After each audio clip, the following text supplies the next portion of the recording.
Deer WP Warriors, দেখো যতই August মাস এগিয়ে আসছে আমাদের প্রত্যেকের মনেই সংশয় কাজ করতে শুরু করেছে যে যদি মেরিট লিস্টটা দিয়ে দেয় তাহলে আমাদের সেই ফাইনাল মেরিট লিস্টে নাম থাকবে কিনা এবং আমরা সেই কাট অফটা ক্লিয়ার করতে পারবো কিনা। তাই সম্পূর্ণ সংশয় দূর করতে আজকের ইউআরের কাট অফ নিয়ে চরম বিশ্লেষণ করতে চলেছি। তাই ইউআরের কাট অফ বিশ্লেষণ করার আগে যদি চ্যানেলে নতুন হয়ে থাকো তো চ্যানেলটা সাবস্ক্রাইব করে নিও লজিক্যাল ভিডিও পেতে, ঠিক আছে?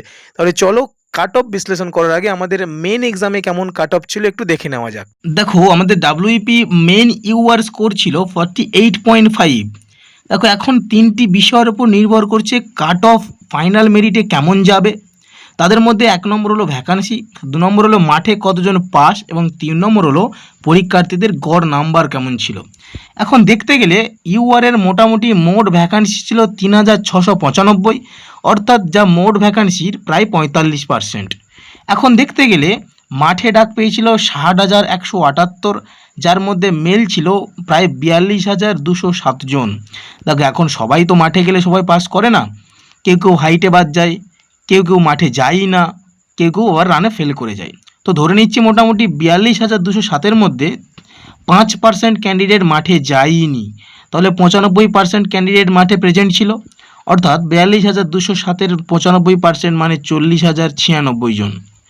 আবার 40,096 জন যারা মাঠে প্রেজেন্ট ছিল, ধরে নেওয়া যাক তাদের মধ্যে 5% হাইট এবং ওয়েটে আনফিট ছিল, তাহলে 5% যদি ফেল করে 95% পাস করবে।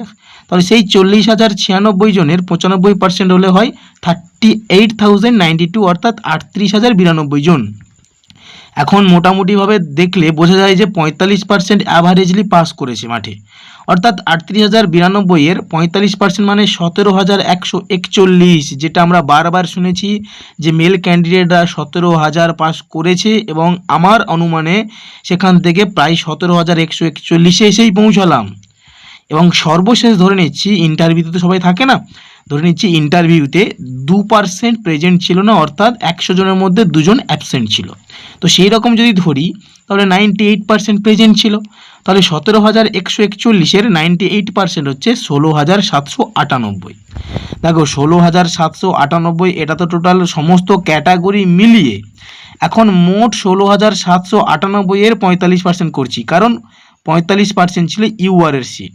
তাহলে 16,798-এর 45% দাঁড়াচ্ছে 7,559। কিন্তু এখন একটা বিষয় হচ্ছে যে 7,559 এরা কোন দিক থেকে, উপর থেকে 7,559 ছেলে পাস করবে নাকি ইউআরের নিচের থেকে 7,559 ছেলে পাস করবে? সেই জন্যে একটা ম্যাজিক ফিগার নেওয়া হয়, একটা ফ্যাক্টর নাম্বার, যেটি হচ্ছে 1.5। এখন এই 7,559-এর সঙ্গে 1.5 মাল্টিপ্লাই করলে দেখা যায় 11,340, এবং 11,340-এ আমাদের যে টোটাল শুধুমাত্র মেল ক্যান্ডিডেটদের নিয়ে যে লিস্ট বানানো হয়েছিল, সেই লিস্ট দেখলে বোঝা যায় যে 11,340 ওর আশেপাশে তাদের অ্যাভারেজ স্কোর হচ্ছে 52.25। যদি তোমাদের ওই যে মেল ক্যান্ডিডেটদের টোটাল লিস্ট লাগে তো আমাদেরকে কমেন্ট করে বলো, আমি তাহলে সেটা তোমাদেরকে ফরওয়ার্ড করে দেবো। এখন ইন্টারভিউ যদি খুব ভালো হয়ে থাকে তখন 11-12 পাওয়া যায়, কিন্তু খুব যদি খারাপও হয় তাহলে তাকে 6-7 মোটামুটি দিয়ে দেয়। তো গড় নাম্বার ধরে নেওয়া যাক ইন্টারভিউতে প্রত্যেককে 10 দেওয়া হয়েছে, তাহলে এখন আমাদের যে অ্যাভারেজ নাম্বার পেয়েছিলাম 52.25, তার সঙ্গে যদি 10 যোগ করে নেই তাহলে কত আসছে 62.25, অর্থাৎ 62.25। তবে আমার অনুমানে, আমার যেটা মতানুসারে আমার যতটুকু মনে হচ্ছে যে ইউআর কাট অফ যেতে চলেছে 62.25 থেকে 62.75। আবারও বলছি 62.25 থেকে 62.75, মোটামুটি 63-র নিচেই কাট অফ থাকতে চলেছে। এটাই হচ্ছে তোমাদের সর্বোচ্চ কাট অফ, এর ওপরে যাওয়ার কোনো সম্ভাবনা আমি দেখতে পাচ্ছি না।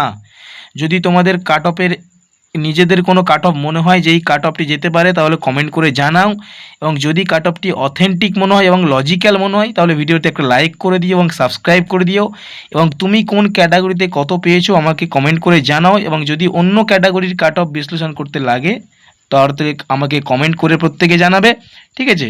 তো যারা মোটামুটি আপসেট হয়ে পড়েছে তাদেরকে এই ভিডিওটি ফরওয়ার্ড করে দিও যাতে চিন্তামুক্ত হয়। ততক্ষণের জন্য টাটা, বাই বাই, ফের দেখা হচ্ছে অন্য ভিডিওতে।